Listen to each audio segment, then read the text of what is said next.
voudrais nous inviter à lire la parole de Dieu dans l'évangile de Luc. Il y a un passage que le Seigneur a mis dans nos cœurs cette semaine pour nous. Dans l'évangile de Luc, au chapitre 20. Évangile de Luc au chapitre 20, nous lirons à partir du verset 19 jusqu'au verset 19 à 26. Luc chapitre 20, les versets 19 à 26. Oui.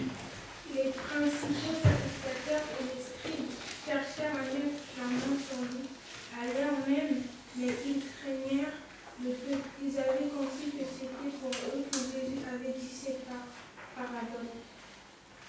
Ils se mirent à observer Jésus et ils envoyèrent des gens qui feignaient d'être juste pour lui tendre des pièges et saisir quelques paroles, afin de le livrer au magistrat et à l'autorité du gouvernement. Ces gens lui posèrent des questions. Maître, nous savons que tu parles et enseignes droitement, et que tu ne gardes pas à l'apparence, mais que tu enseignes la voie de Dieu selon la vérité. Nous est-il permis ou non de payer le tribut à César? Jésus, apercevant leur ruse, leur répondit. Montrez-moi un dernier, de quoi porte-t-il l'effigie de l'inscription de César? Répondirent-ils. Alors il leur dit, rendez donc à César ce qui appartient. Rendez donc à César ce qui est à César et à Dieu ce qui est à Dieu. Oui, jusqu'au verset 26, oui. Ils ne purent rien répondre dans ces paroles devant le peuple, mais étonnés de sa réponse, ils gardaient le silence. Amen. Merci. Merci, sœur Alicia, pour la lecture de la parole de Dieu. Les paroles les plus belles qui ont été dites sur le Seigneur Jésus ont été prononcées non pas par des gens qui aimaient Jésus, non pas par des gens qui approuvaient Jésus, non pas par des gens qui appréciaient Jésus, mais les plus belles paroles qui ont été dites sur Jésus l'ont été par des gens qui étaient même ses ennemis, ses adversaires. Vous savez, nos ennemis, ceux qui ne nous aiment pas, sont souvent ceux qui nous connaissent le mieux, parce qu'ils nous observent, parce qu'ils connaissent nos habitudes, parce qu'ils écoutent ce qu'on dit. Et dans ce passage que nous venons de lire, il y a en fait un reflet de cette réalité. Des gens envoyés par des sacrificateurs vont venir vers Jésus dans le but, n'est-ce pas, de le mettre à mal, dans le but de trouver une faille dans les paroles de Jésus, dans le but de trouver une occasion de pouvoir l'accuser. Et c'est donc dans cette démarche, merci, cette démarche hypocrite que ces gens vont dire, n'est-ce pas, des choses sur Jésus. Des choses qui méritent, n'est-ce pas, qu'on s'y arrête ce matin pour voir en fait ce qu'ils ont mis en avant, en lumière, concernant le caractère de Jésus, concernant l'identité de Jésus, concernant la nature de notre Seigneur. Le passage se situe à la suite, n'est-ce pas, d'une parabole que Jésus avait donnée aux pharisiens. Une parabole dans laquelle ces gens se sont sentis piqués au vif. Ils se sont sentis visés, n'est-ce pas, par le Seigneur. Parce que Jésus dénonçait, en fait, leurs mauvaises œuvres, leur mauvaise attitude. C'est alors qu'ils vont choisir parmi eux des gens que je qualifierais de pharisiens d'élite. Vous savez, quand on doit aller attaquer un adversaire redoutable, on ne choisit pas n'importe qui. On choisit des gens qui sont rusés, qui sont fins. On choisit les meilleurs. Donc les pharisiens vont choisir parmi eux des pharisiens d'élite. Et leur dit, allez voir ce Jésus pour le surprendre. Pour surprendre de sa bouche quelques paroles qui vont nous permettre de l'accuser. Mais, vous savez, comme toujours, difficile de prendre la parole de Dieu par défaut. Parce que cette parole est toujours percutante. Elle est toujours vraie. Elle confond les ennemis. Et ces gens qui sont venus dans le but, n'est-ce pas, de confondre Jésus, eux-mêmes vont repartir étant confondus. Alors, qu'est-ce qu'ils ont dit concernant Jésus? Qu'est-ce qu'ils ont déclaré concernant le Seigneur et qui mérite notre attention ce matin? Au verset 21, il est dit, ces gens lui firent cette question. Maître, nous savons que tu parles et enseignes droitement. Tu parles et tu enseignes droitement. Jésus parlait et enseignait droitement. Amen. Amen. Premier aspect que ces gens vont mettre en évidence. Tu parles et tu enseignes droitement. Enseigne avec droiture. Oui, Jésus enseignait avec droiture la parole de Dieu à son auditoire. Jésus enseignait cette parole sans chercher à la modifier, sans chercher à la moindrir, sans chercher à l'amplifier non plus.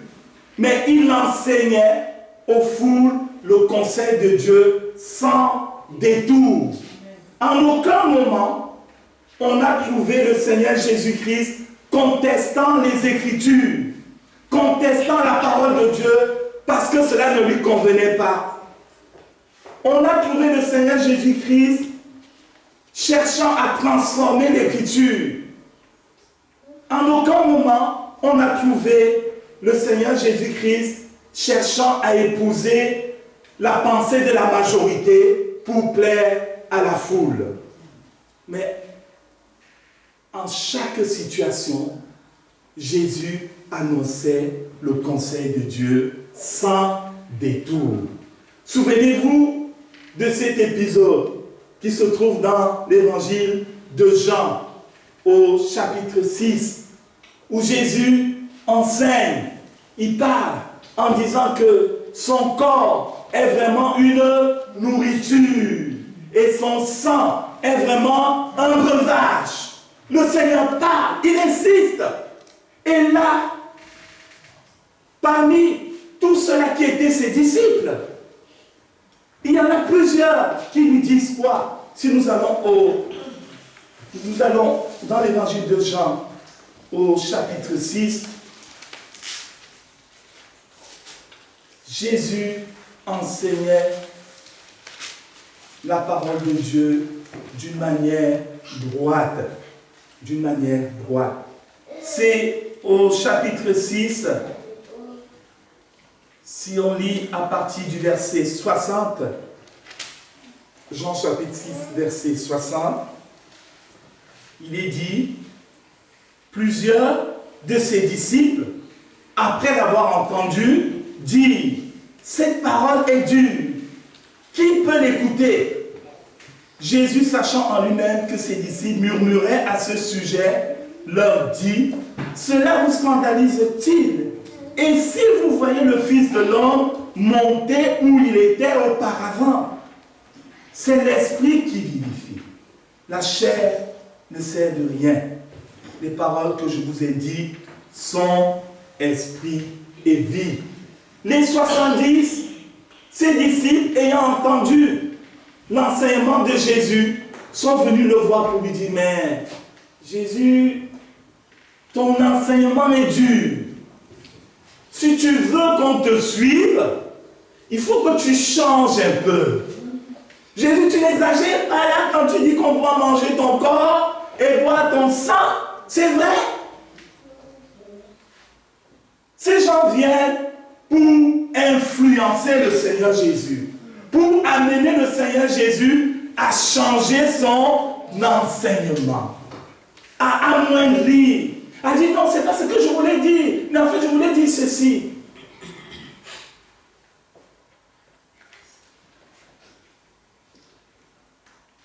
Et il est dit que dès ce moment, plusieurs de ses disciples se retirèrent et ils n'allaient plus avec lui.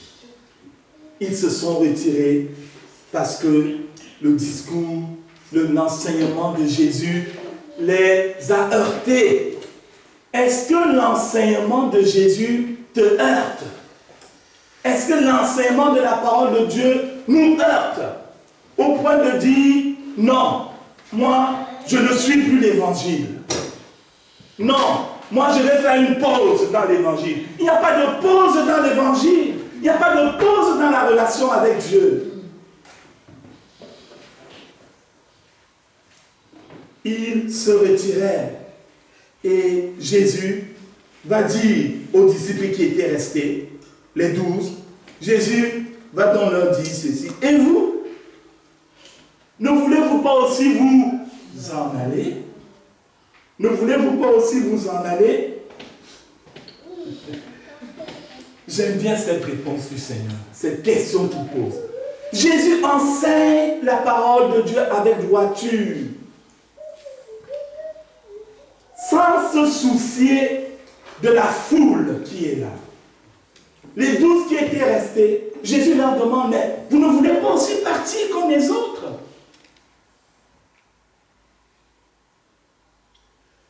Jésus accepte d'être abandonné par la foule. Il accepte d'être abandonné par la multitude de gens. La Bible nous dit qu'il y avait des foules qui suivaient Jésus. Mais souvent Jésus s'arrêtait et leur disait, qu'est-ce que le Seigneur leur disait? Jésus va chaque fois mettre au défi la foule, de sortir de la foule pour rentrer dans la vie de disciple, de marcher avec Christ. Et ici, le Seigneur va dire pareil aux 12. Et vous, vous ne voulez pas aussi partir? Et l'apôtre Pierre va donner cette belle réponse que nous connaissons, étant inspiré par Dieu. Paul va dire, mais Seigneur Jésus, tu veux qu'on aille où? Tu veux qu'on aille chez qui? C'est toi qui as les paroles de la vie éternelle. Amen. C'est lui qui a les paroles de la vie. Les paroles qui sauvent, les paroles qui font vibrer le cœur de l'homme. Les 2 disciples sur le chemin d'Emmaüs, ils étaient tout tristes, tout malheureux. Ils disaient, oh, nos chefs religieux, ils ont tué Jésus. On pensait que celui qui allait sauver le peuple. Mais voilà, il y a de cela quelque temps, il y a des femmes qui sont allées au tombeau. Elles ont vu le tombeau vide et sont venues dire qu'il est ressuscité. Et là, le Seigneur Jésus a commencé à leur parler. Amen. À parler. Et à la fin, il est dit que leurs cœurs ont commencé à se réchauffer. Il a les paroles de la vie. Le Seigneur Jésus, il a les paroles de la vie. Et il enseigne le conseil de Dieu avec droiture, acceptant d'être abandonné par les foules.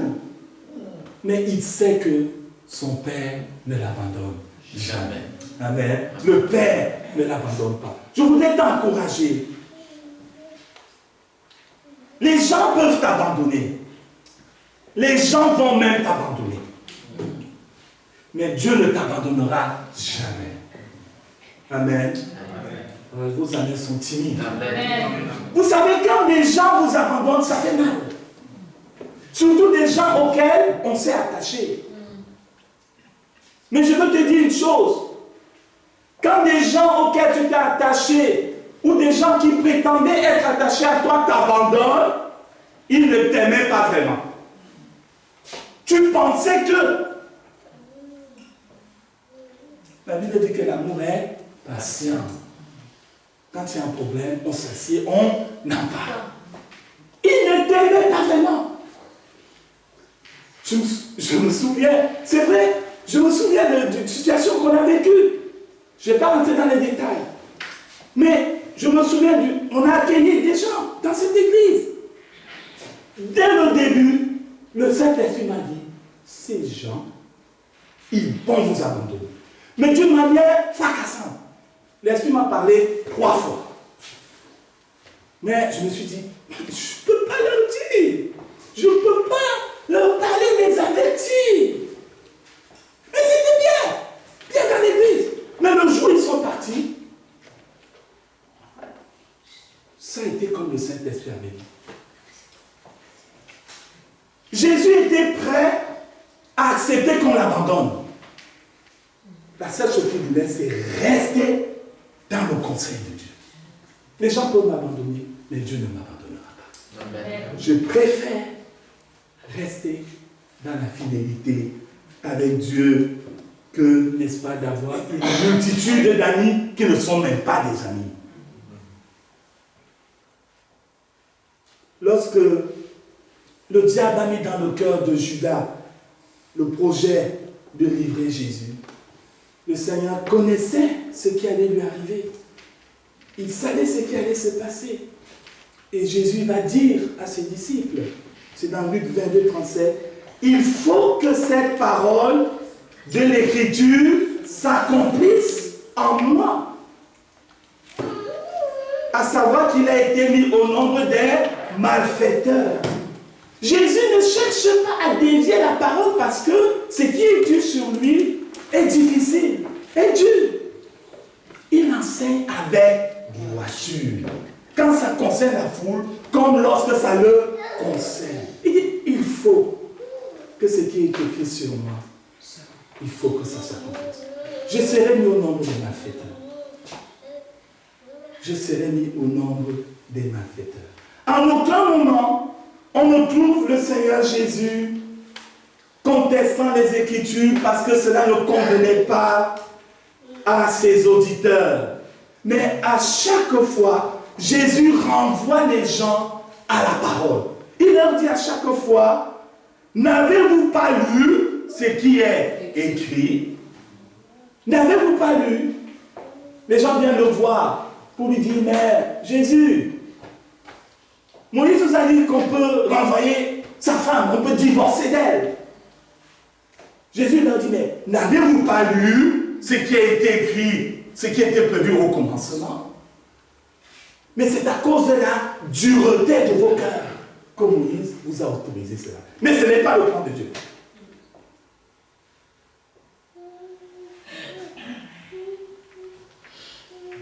Jésus respectait totalement la parole de Dieu. Il la prenait en considération. Il la prenait en considération. Il a lui-même dit ceci, car je vous le dis en vérité, tant que le ciel et la terre ne passeront point, il ne disparaîtra pas de la loi un seul iota ou un seul trait de lettre, jusqu'à ce que tout soit arrivé. L'enseignement de Jésus n'était pas comme l'enseignement des hommes religieux de son époque. Il enseignait avec autorité, au point où les foules elles-mêmes l'ont constaté, comme le dit Matthieu chapitre 7, verset 28, qui dit, après que Jésus a achevé ses discours, la foule fut frappée de sa doctrine, car il enseignait comme ayant autorité et non pas comme les scribes. Alors la question que je me pose, qui m'est venu à l'esprit, c'est de savoir ce qu'il en est de nous aujourd'hui. Comment est-ce que nous nous enseignons aujourd'hui? Comment est-ce que nous enseignons? Qu'est-ce que nous témoignons? Qu'est-ce que nous annonçons aux gens? Est-ce que des fois, nous n'essayons pas de diminuer un peu la parole de Dieu pour dire non, là, je ne vais pas leur parler de ça, c'est trop dur. Donc je vais leur parler. Je vais diminuer la parole pour que quand tu vas entendre cette parole, il sera d'accord. Et s'il n'y a pas cette pensée dans le cœur de l'Église de Jésus-Christ aujourd'hui, d'amoindrir la parole de Dieu, d'amoindrir le jugement de Dieu sur le mal, on dit non, on ne va pas leur dire que c'est mauvais. Sinon, ils seront fâchés. Même si tu ne dis pas que c'est mauvais parce que c'est mauvais. Pourquoi ta bouche doit tourner? Pourquoi ta bouche doit changer de direction? Jésus enseignait le conseil de Dieu droitement. En aucun moment, Jésus ne va appeler le mal bien. Il ne va appeler le bien mal.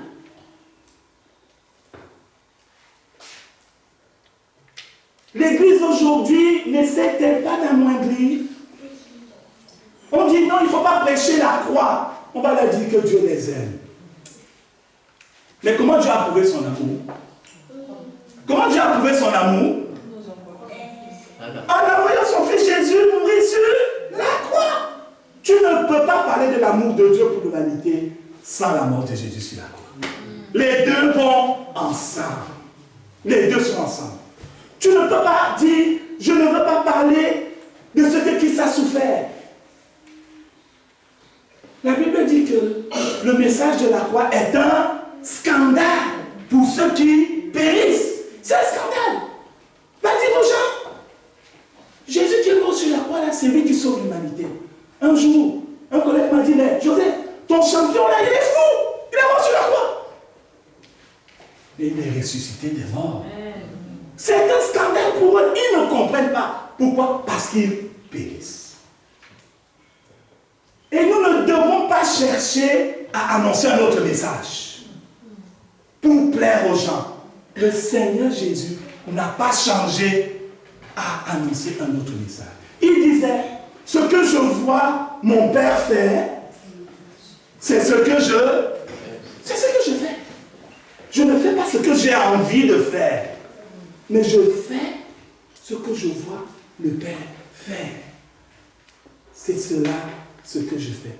Vous savez que la caractéristique principale des sectes, c'est qu'elles changent, modifient la parole de Dieu. C'est leur caractéristique principale. Vous prenez aussi bien les sectes que les groupes qui sont légalistes. Ils prennent un verset, ils le sortent de son contexte et ils bâtissent leur doctrine dessus. Et ils disent dessus tout ce qu'ils veulent. Vous prenez par exemple les témoins de Jéhovah. Dans le Nouveau Testament, partout où on parle de Jésus Seigneur, ils ont mis Jéhovah. Alors que dans tous les manuscrits bibliques qu'on a, les manuscrits du Nouveau Testament, il y en a plus de 5000. Aucun n'a le nom Jéhovah. On parle de Jésus Seigneur. Kurios, Seigneur. Ils ont modifié pour que ça soit conforme à leur enseignement. Ils se basent sur Ésaïe pour dire qu'ils sont témoins de Jéhovah. Jésus a dit, vous serez mes... Nous sommes témoins de Jésus. Vous serez mes témoins. Vous prenez les Mormons qui se font baptiser pour les morts. C'est pourquoi ils détiennent la plus grande bibliothèque de généalogie au monde. C'est eux qui la détiennent. Pourquoi? Parce qu'ils se font baptiser pour les morts. Et tu dis, Romain, ah oui, là, il avait été baptisé où? Ils se font baptiser pour les morts. Ils ont pris un verset dans la Bible pour fonder leur doctrine. Et en plus de ça, ils ont rajouté un livre qui s'appelle le livre des Mormons.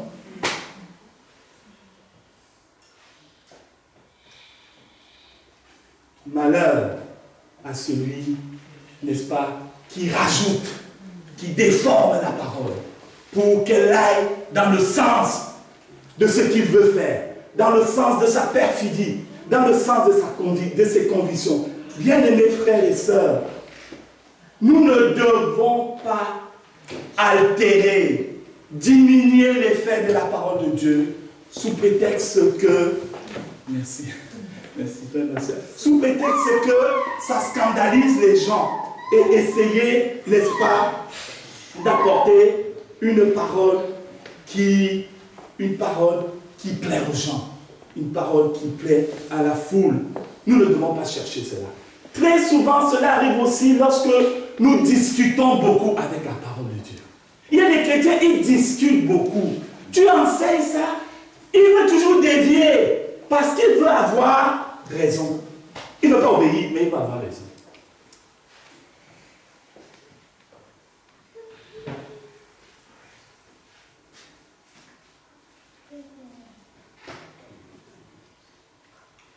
Certaines communautés vont privilégier, n'est-ce pas, des aspects de la parole de Dieu au détriment des autres.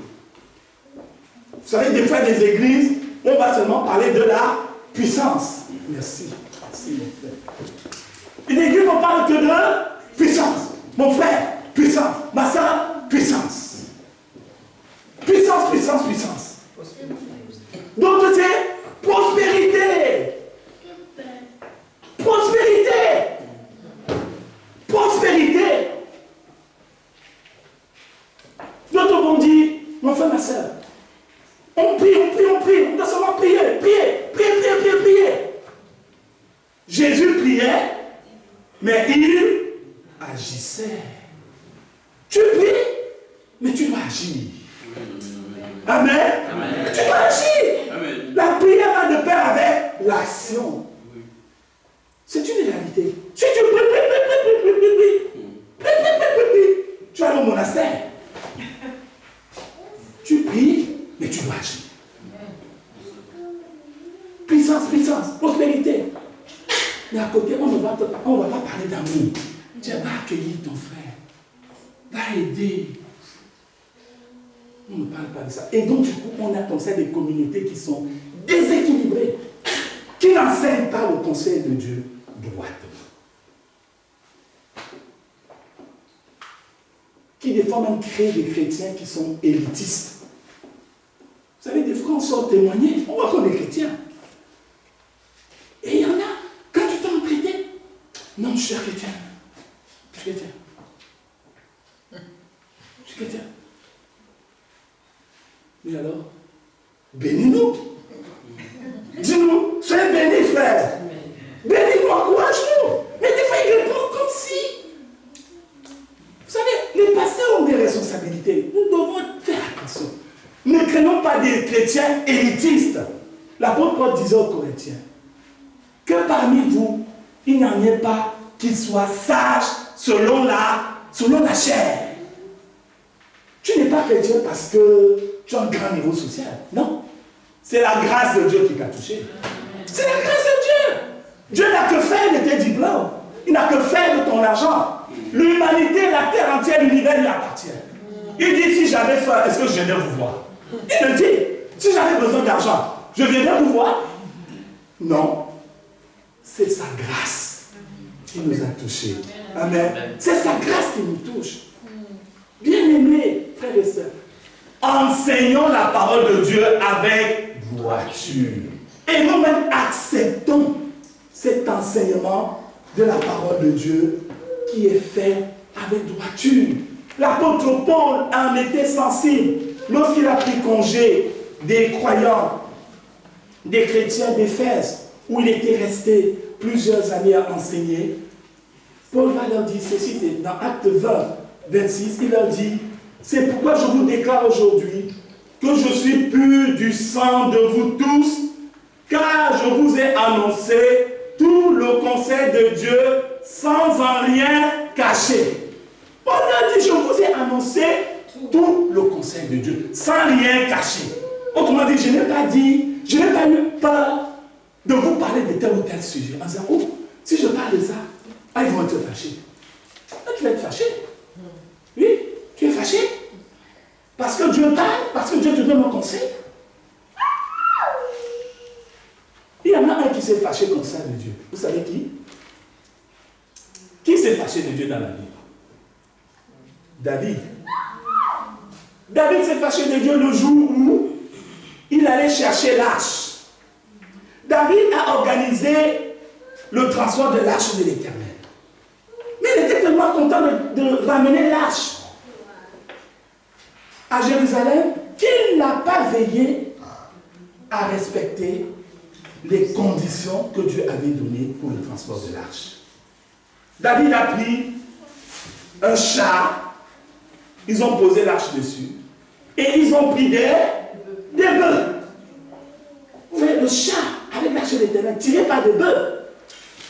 Alors que le Seigneur avait dit que ce sont les Lévites qui devaient transporter l'arche. Après s'être purifiés. Ils ont donc pris l'arche, les bœufs. Les bœufs. Et Uza, il était à côté. Les bœufs tirent l'arche. Et à un moment, eh bien, qu'est-ce qui va arriver? Mais l'arche a laissé de tomber. C'est normal quand les bœufs tirent l'arche. Les bœufs. Des fois, il y a des bœufs, hein. Les gens sont des bœufs. Et Uza était à côté. Il a tendu la main pour que l'arche de l'Éternel ne tombe pas par terre. Sauf que l'arche de l'Éternel, personne ne devait le toucher. Et Uza a été frappé sur le champ et il est mort. David a dit, quoi? Dieu tue les gens alors qu'on était content, on t'attend de louer. Il a dit, moi je ne veux plus l'arche de l'Éternel chez moi. Il a refusé que l'arche aille chez lui. On a donc pris l'arche, on l'a envoyé dans une autre famille. Quand l'arche est arrivée dans cette famille, Dieu a commencé à bénir la famille. Et les échos sont arrivés chez David. Tu sais quoi, David? Wow, la famille est bénie depuis qu'ils ont reçu l'arche. Là, David dit, non, je ne peux pas laisser ma bénédiction partir chez les autres. Il faut que je récupère ma bénédiction. Là, David a donc regardé la parole. Il a compris que ce sont les Lévites qui doivent porter l'arche. Il leur a dit, purifiez-vous. Ils se sont préparés. Et ils sont allés porter l'arche de l'Éternel, conformément à la parole de Dieu. Amen. Et c'est là où David dansait comme un fou, au point où sa femme l'a même méprisé. Tu peux te fâcher de Dieu, Dieu ne va pas changer sa parole pour te plaire. C'est toi qui vas s'allier derrière lui. David l'homme selon le cœur de Dieu. Alors quand je peux entendre quelqu'un dire, je boude contre l'Éternel. Boude contre toi-même. Demande au Seigneur de t'aider. Dis-lui, papa, c'est difficile, je ne comprends pas ce qui m'arrive. Mais aide-moi, soutiens-moi. Je me sens affaibli devant telle situation. Je ne comprends pas, je n'ai pas de mots. Mais viens mon secours au nom de Jésus. Soutiens-moi. C'est là, le Seigneur a fait des promesses. Invoque mon temps de la détresse et je te répondrai. La détresse arrive. Ça nous arrive la détresse. Hein? Mais Dieu dit, invoque-moi. Ne te lamente pas. Ne te plains pas. Ne boude pas contre moi. Ne murmure pas contre moi. Mais invoque-moi. Je te répondrai. Et tu me glorifieras. Dieu sait que c'est difficile de le glorifier quand nous sommes dans la détresse. Et donc il ne veut pas nous laisser là. Invoque-moi, je vais te parler et tu vas me glorifier. Alors, est-ce que tu veux aussi enseigner la parole de Dieu avec voiture? Dis à ton voisin, enseigne la parole avec voiture. Mais oui, nous devons annoncer la parole de Dieu avec voiture. C'est cette parole qui sauve. C'est la parole de Dieu qui sauve. Ce n'est pas la philosophie. Donc si nous on commence à dire, au lieu d'annoncer Jésus, on commence à parler de la philosophie. Oui, c'est un philosophe là. Il avait dit que c'est souvent un piège quand on témoigne. Des gens veulent nous entraîner sur un terrain philosophique. Et si tu n'es pas vigilant, tu vas entendre parler de la philosophie. Dès que tu passes ton temps à parler de la philosophie ne sauve pas. C'est l'évangile de Jésus-Christ. L'évangile est la puissance de Dieu pour le salut de quiconque croit. C'est la puissance. C'est là où Dieu a mis de la dynamique pour transformer le monde. Amen. Alors, n'essayons pas de changer ce message parce que ça ne nous plaît pas. Ou parce que, ouais, si je dis aux gens Jésus est mort, on va dire oui, dans la Bible, il y a trop de sang. Dans le monde, il y a quoi? Il y a quoi dans le monde?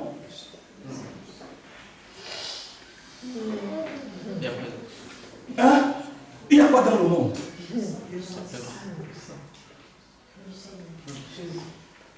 Tous les jours, combien de gens meurent sur cette terre? Combien de gens sont assassinés? Combien de gens sont violentés? Les guerres, combien de gens meurent? Quittent ce monde?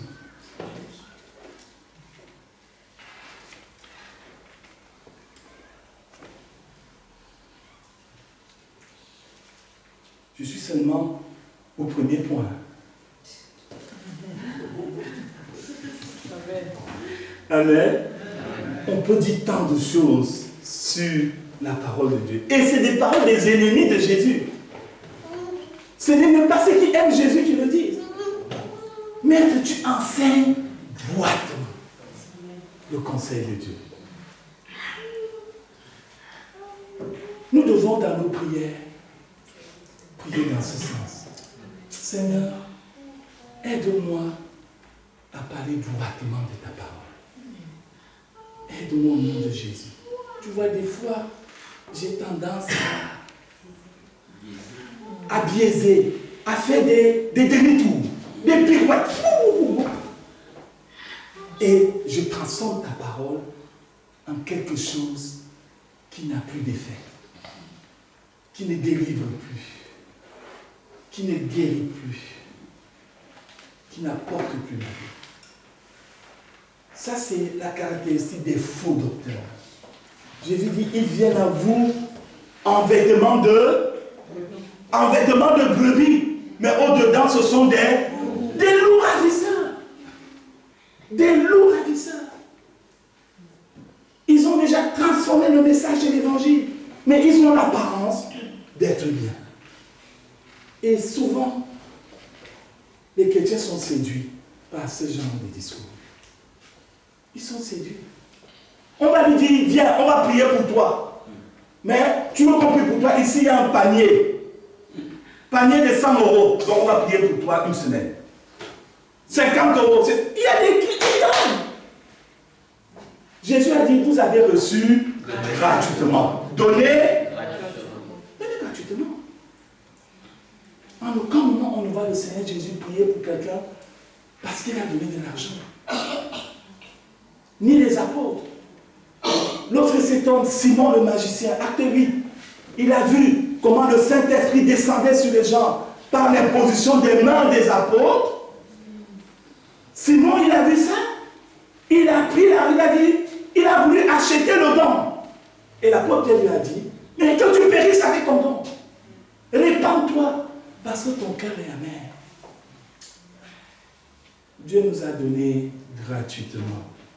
Nous devons aussi donner gratuitement. Amen. Amen. Enseignons la parole de Dieu avec droiture. Mon frère, ma soeur, même si les gens vont bouder quand tu vas leur parler de Christ, parle de Jésus. Ne parle pas de quelqu'un d'autre. Parle de Jésus. Souvent, les gens qui te résistent aujourd'hui, quand tu leur parles de Jésus et que derrière tu pries pour eux, un temps va venir, tu vas voir quelqu'un qui va venir te dire, tu m'avais parlé une fois d'un livre là. Oui, la Bible. Maintenant, je la lis. Ah! Tu ne vas pas lui dire, ah bon, maintenant tu lis la Bible? Non. Tu dis, merci Seigneur. Amen. Merci, c'est pourquoi? Parce que la parole de Dieu fait son effet. Elle est appelée, elle est comparée à un marteau qui brise les cœurs. Elle est comparée à cette épée de l'esprit. Et c'est ça que nous devons annoncer. Ne diluons pas le message de l'évangile par la mentalité ambiante, par l'influence médiatique, par l'influence de la société actuelle. L'apôtre Paul mettait en garde Timothée. Il dit, Timothée, mon enfant, sache que dans les derniers jours, les gens seront comment? Rebelles, ingrats, irréligieux. Il cite, mais il lui dit, Timothée, prêche la parole de Dieu en toute occasion, favorable ou non. Ça doit être notre attitude. Enseigner avec droiture. Si nous enseignons avec droiture, ça veut aussi dire que nous-mêmes, nous restons enseignables. Parce que cette parole est comme une épée à double tranchant. Elle enseigne celui à qui tu parles, mais elle t'enseigne aussi. Quand nous prêchons les autres, nous prêchons nous-mêmes les premiers. Sinon, on n'a rien compris. C'est une épée à double tranchant. Elle tranche chez l'autre, elle tranche chez moi. Quand je vais parler de la patience à l'autre, ça me dit, tu es patient. Donc, quand tu as fini de parler de la patience, quand tu n'es pas patient, quand vous allez prier, tu ne vas pas dire, Seigneur, je prie pour que tu aides le frère à être patient. Mais là, tu as dit, Seigneur, je prie pour que tu nous aides à être patient. Amen. Parce que nous devons être honnêtes avec Dieu. Vrai. Amen. Amen. Je vais m'arrêter là. Nous voulons prier. Est-ce que tu as envie de prier par rapport à ce point? Pouvoir enseigner avec droiture, sans biaiser.